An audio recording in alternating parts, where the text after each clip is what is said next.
Hello everyone. Today I'm going to be showing you how to make your own renders in Roblox Studio. Step 1 is to get two characters of your choosing and items if you want, or it can just be one character. You have these tools here. You don't need the scale unless the sword or whatever item you're using is too big or too small. You can go into model and decide how far you want to move it using this, or you can decide how much you want to rotate. Normally, rotate will be at 90, so you will have to edit that a little bit. I like using 5, this way it's easy to remember which angle you're actually at. And I like using zero point 0.1 stubs for movement.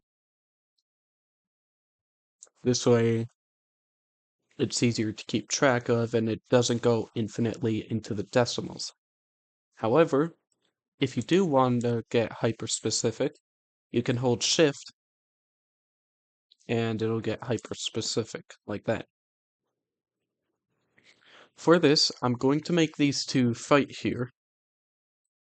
And this one, I'm going to make him the bad guy, so he's going to be using Sword of Darkness here.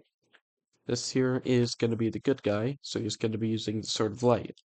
Now, sometimes people don't want those names showing up, so they're going to have to switch.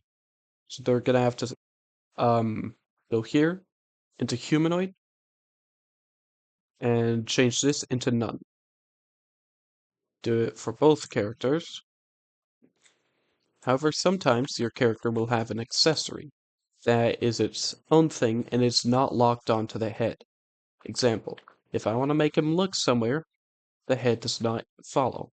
To fix that, all I have to do is go here to the handle, drag, done. Starting off with the noob, I'm going to make him like charging in, so I'll put him at a little angle. However, it will be a sort of sword clashing situation, so I feel like I should get done with that first. You could decide if it looks better with them barely touching or with them actually touching. I personally like it this way, so I'm going to keep it like this. Control L to reset the orientation of your selector. I'm going to put it like about this height. That's a good height for the handles. If I don't do Control L, he will sink into the ground. Control L, move it forward.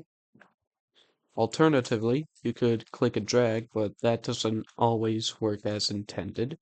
Going to make him sort of stomp on the ground here by moving this leg here. And this leg here will be moved a little bit like this. Move it up. And now if I move him down, it looks like he's like charging in a bit. Like if he threw the initial stance or whatever. It's a bit hard to explain how exactly you make good renders or models. Like, reminder, I didn't make the models, but I am modeling a scene. And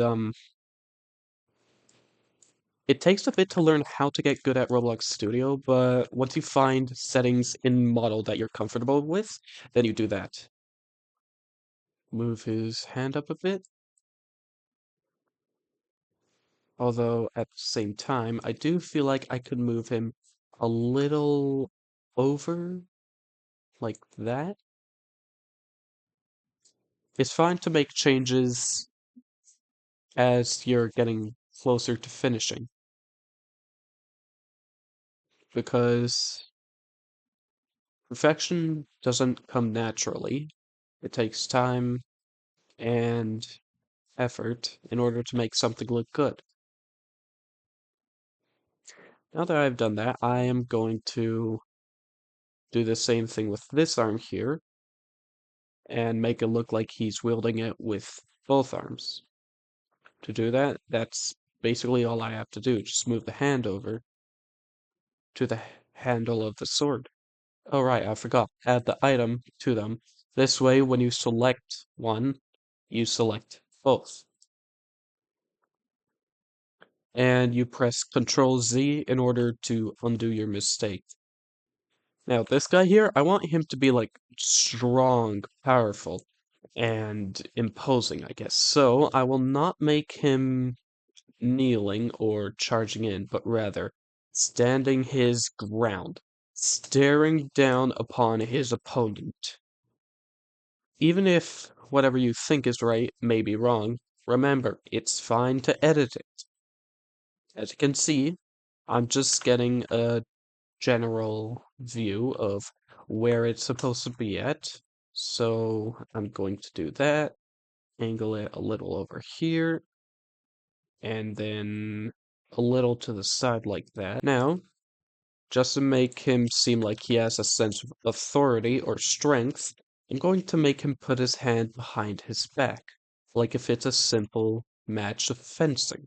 Nothing special to it. Like if this opponent is just like the many others he has fought. Now that I've done that, the legs are optional. I like doing the legs personally, but again, it's up to everyone's preference. So I'm going to make him do a little move like that.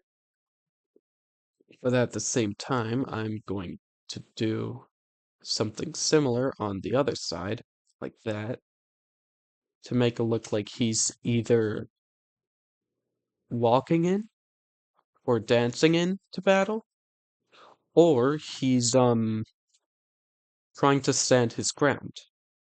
And there we go. Just like that, I've managed to make a whole render. Of course, after you do all this, I like to use Snip. It's a built-in tool for Windows.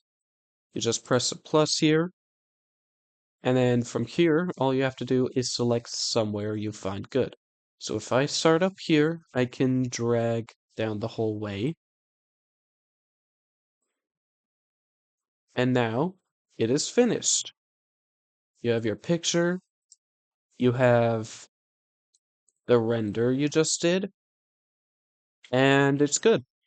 However, you could experiment and find photos that could be better in different ways. Like right here is cool, though at the same time, like this is also pretty cool. You could do a bird's eye view. Really, whatever suits you best. It's all a matter of preference.